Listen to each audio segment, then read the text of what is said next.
22절 인자는 이미 작정된 대로 가거니와 그를 파는 그 사람에게는 화가 있으리로다 하시니. 32절 그러나 내가 너를 위하여 내 믿음이 떨어지지 않기를 기도하였노니 너는 돌이킨 후에 내 형제를 굳게 하라. 네, 계속해서 우리 누가복음 22장 말씀을 함께 살펴보겠습니다.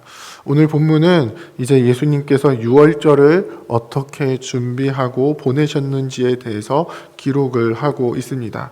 반면에 예수님의 대적인 사탄도 역시 어떻게 활동을 하고 있는지도 보여주고 있습니다. 22장을 시작하면서 누가는 12 중에 가룟 유다에 대해서 먼저 언급을 합니다. 3절에 보면 가룟 유다에게 사탄이 들어갔다라고 기록을 하고 있습니다. 예수님께서 예루살렘에 입성하셔서 이제 하나님의 나라를 이루기 위한 준비들을 차근차근 하고 있을 때에 대적인 사탄 역시 자신의 일을 차근차근 준비합니다. 그리고 그 결정적인 도화선의 역할을 하는 것이 바로 가룟 유다의 배신이었습니다. 사탄은 유다에게 들어가서 당시 표면적으로 예수님을 대적하고 있었던 대제사장들과 서기관들에게 예수님을 넘길 계략을 짭니다. 대제사장들도 유다의 의견을 받아들이고 그에게 돈을 지급하기로 합니다.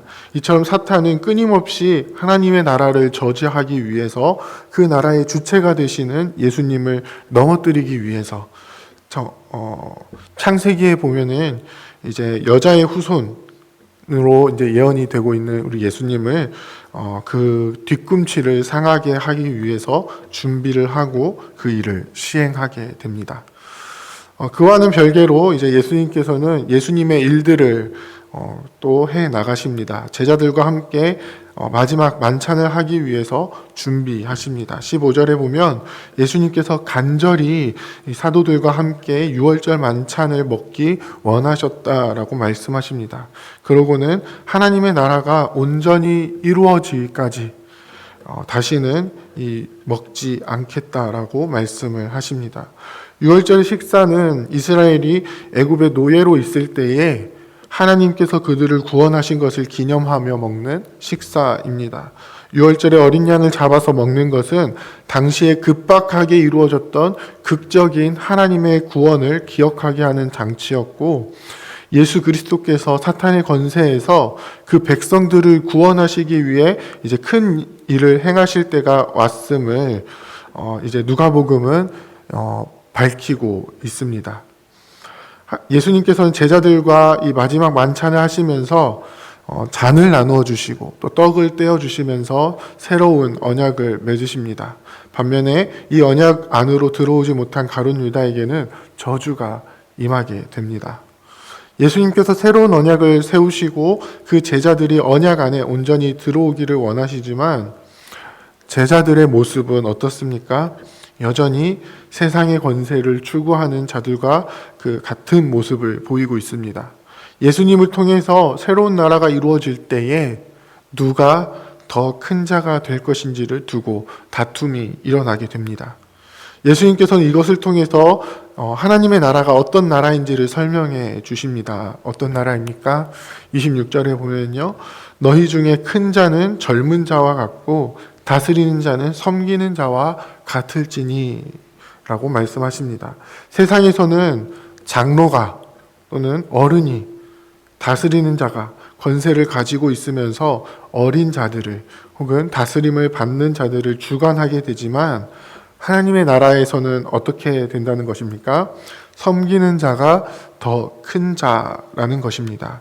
하나님 나라의 왕이신 예수님께서 먼저 제자들에게 섬기는 모습을 보여주시면서 어떻게 말씀하십니까? 29절에 보면요. 내 아버지께서 나라를 내게 맡기신 것 같이 나도 너희에게 맡긴다라고 말씀하십니다. 그리고 그 나라를 다스리는 자로서 섬김의 모습을 보여주셨던 예수님처럼 이제 제자들도 어떻게 해야 된다는 겁니까? 섬김으로 나아가야 한다는 것입니다. 예수님께서는 12제자들을 통해서 이스라엘 12지파를 다스리게 할 것이다 라고 말씀하시는데 그 다스림은 어떻게 나타나야 한다는 것입니까? 바로 섬김을 통해서 나타나야 한다는 것입니다. 그래서 아직 시몬이 깨닫지 못하고 있는데 예수님께서 어떻게 기도하십니까? 시몬을 위해서 믿음이 떨어지지 않기를 기도해 주십니다. 그리고 결국 시몬이 깨닫고 돌이킨 후에는 어떻게 하라고 말씀하십니까? 내 형제를 굳게 하라. 바로 이 모습이 하나님 나라의 모습입니다. 하나님의 나라는 내가 다른 형제를 굳게 하는 것을 통해서 이루어집니다. 내가 경험했던 이 믿음에서 떨어지는 일들을 다른 형제의 기도를 통해서 믿음이 떨어지지 않게 되고 또 돌이키게 되었다면 나는 나와 같은 일을 겪고 있는 형제를, 자매를, 또 지체를 위해서 기도하면서 그들이 굳게 되도록 하는 일들을 해야 한다는 것입니다. 아주 나중의 일이겠지만 실제로 베드로는 이 밤에 예수님을 배반하는 일을 했었고요. 초대교회 안에서 이 믿음을 가지고 있다는 것으로 핍박받는 성도들을 향해서 어떻게 믿음을 굳게 지킬 수 있는지를 여러 가지 방법으로 가르치고 형제들을 굳게 하는 일들을 감당하게 됩니다. 이 일은 33절에 나타나는 것처럼 베드로의 혈기로, 능력으로, 어떤 자격으로 이루어지는 것이 아니라 그를 세우시는 예수 그리스도의 기도를 통해서, 도우시는 성령을 통해서, 그리고 그 은혜를 입은 자가 다시 다른 일을 위해서 기도하고 그를 굳게 하는 것을 통해서 이루어지게 됩니다. 교회의 역사는 그렇게 쓰여져 왔고 오늘까지 그렇게 교회는 세워져 왔습니다. 이 사실을 통해서 알 수 있는 것은 무엇입니까? 예수 그리스도를 통해서 이루시는 하나님의 나라, 그 나라에 속한 자들은 사탄의 끊임없이 넘어뜨리려 하는 그 공격을 계속해서 받게 된다라는 것입니다. 끊임없이 믿음이 떨어지게 만들려고 한다는 것입니다. 이후에 기록된 말씀은 이제 본격적으로 사탄이 예수님을 대적하는 장면이 나타나게 되는데요. 가룟 유다와 입을 맞춘 대제사장들이 사람을 보내서 예수님을 체포하는 장면이 나옵니다. 예수님께서 낮에 성전에서 가르침을 주실 때에는 예수님을 어찌하지 못했던 그들은 밤이 되었을 때에, 다른 이들의 시선을 피할 수 있는 환경이 되었을 때에, 혹은 그들의 영적인 무지를 통해서 전혀 앞을 볼 수 없는 어둠이 그들에게 임했을 때에 사탄의 계략에 빠져서 예수님을 붙잡게 되는 그 일들을 행하게 됩니다. 유다는 친근함의 표시인 입맞춤으로 예수님을 팔아 넘겼고 마치 세상의 권세가, 이 공중의 권세 잡은 자가 예수님을 포박하고 이기는 것 같은 그런 장면이 이어지게 됩니다. 이 장면을 목격한 제자들은 바로 직전에 마지막 만찬을 통해서 하나님의 나라가 어떻게 세워지는지에 대해서 배웠음에도 불구하고 예수님께서 어떻게 그들과 새로운 언약을 세우셨는지에 대해서 들었음에도 불구하고 뿔뿔이 흩어지게 됩니다. 그리고 대제사장의 뜰에서 예수님에 대한 불법적인 재판이 이루어지게 되고요. 대제사장들은 자신들의 기득권을 유지하기 위한 폭력을 행사함으로써 예수님을 죄인으로 정죄하게 됩니다. 사실 이 모든 일들은 예수 그리스도께서 하나님 나라를 이루시기 위하여 반드시 이루어져야만 했습니다. 하나님 나라의 백성들의 죄를 정하기 위해서 예수님께서 정죄를 당하셨고 죄인으로 여겨지셨습니다. 그리고 그 과정 속에서 마치 사탄이 예수님을 이기는 듯한 모습이 연출되기도 합니다. 뱀이 여자의 후손 뒤꿈치를 상하게 하는 일이 일어나게 됩니다. 하지만 예수님께서 뭐라고 말씀하십니까? 인자는 이미 작정된 대로 가거니와. 예수님께서 붙잡히시고 고난 당하시는 것은 그리고 결국 죽임을 당하게 되는 것은 바로 하나님께서 작정하신 것임을 분명하게 말씀해 주십니다. 그렇게 믿는 자들을 어떻게 할 수 있습니까? 그로 인해서 믿음에서 떨어지지 않을 수 있게 되는 것입니다. 사랑하는 부평교회 성도 여러분, 이 땅에서 살아가는 동안에 마치 세상이 강력한 힘으로 우리를 억누르고 우리의 것들을 착취하고 또 우리를 붙잡아서 자신의 권세 아래 두는 듯한, 우리의 몸이 상하고 심령이 상하는 그러한 일들이 우리에게 일어날 때에 우리는 하나님께서 예수 그리스도를 통해서 구원하신 하나님의 백성이다라는 사실을 분명하게 기억하시기를 바랍니다. 예수님께서는 베드로가 믿음에서 떨어지지 않도록 하기 위해서 기도해 주신 것처럼 지금도 하나님 아버지 보좌 우편에 앉아서 우리를 위해서 계속해서 중보해 주고 계십니다. 우리는 그 사실을 온전히 의지하면서 이 땅에서 우리의 믿음이 떨어지지 않고 나아가야 하는 것입니다. 간혹 어떤 사람들은 이렇게 이야기를 합니다.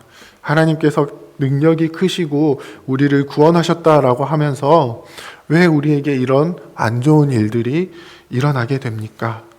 하나님께서는 전지전능하신 신이라고 하면서 이 땅에는 왜 이렇게 악한 일들이 넘쳐나고 있습니까? 하나님이 돌보시는 하나님의 백성이라고 이야기를 하는데 왜 이렇게 구차하고 구질구질한 인생을 살아가도록 우리를 내버려 두고 있는 것입니까? 하지만 예수님께서는 이 모든 일들을 당신의 백성들을 온전히 구원하시기 위해서 묵묵히 감당하고 계시다는 사실을 우리는 깨달아야 합니다.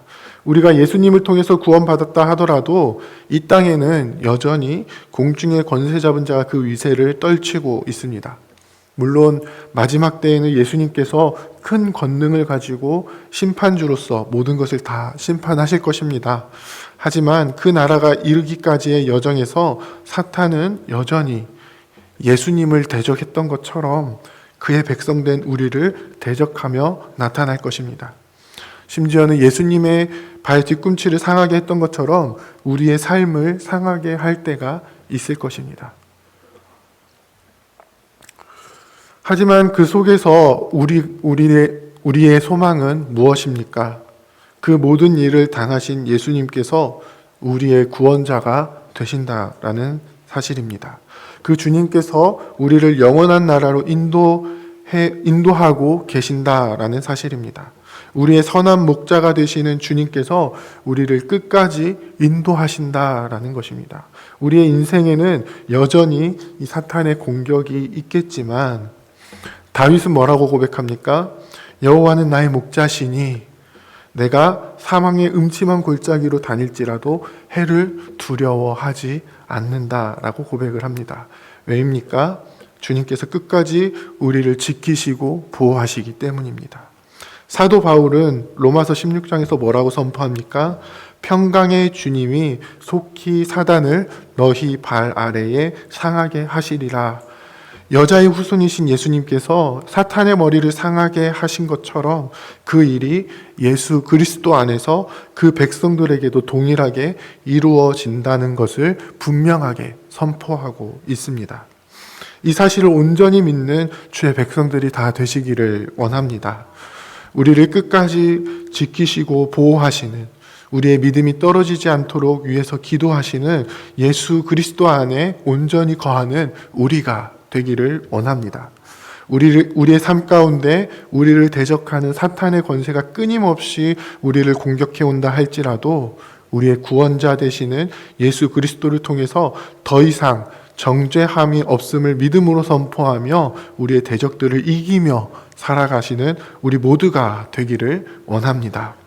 또한 혹시 우리 주변에 이 믿음이 떨어질 위기에 처해 있는, 주님을 온전히 믿지 못하고 붙들지 못하는 지체들이 있다면 그들을 위해서 기도할 수 있는 우리가 되기를 원합니다.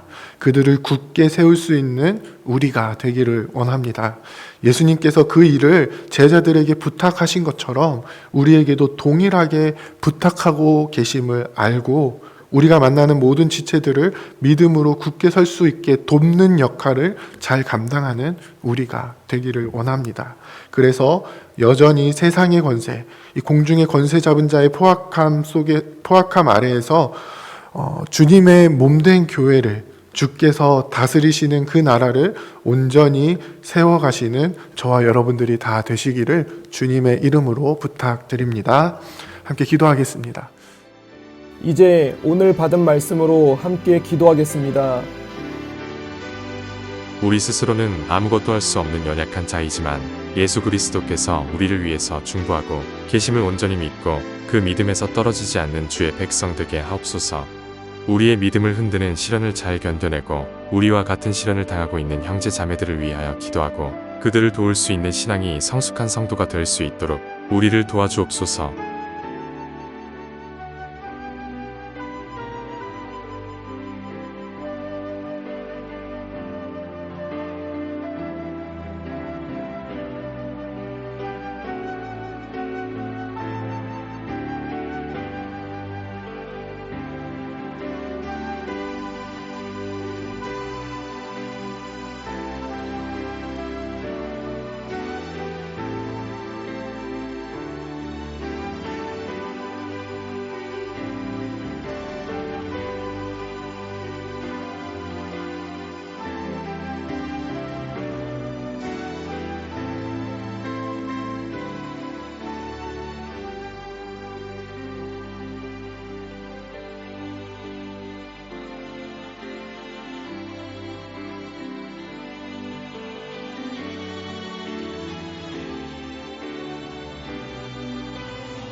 이제 개인의 기도 제목을 가지고 하나님 앞에 기도하시기 바랍니다.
수고하셨습니다. 오늘도 하나님의 인도하심 가운데 승리의 하루를 보내시는 우리 재건부평교회 모든 성도님들이 되시기를 주님의 이름으로 축복합니다.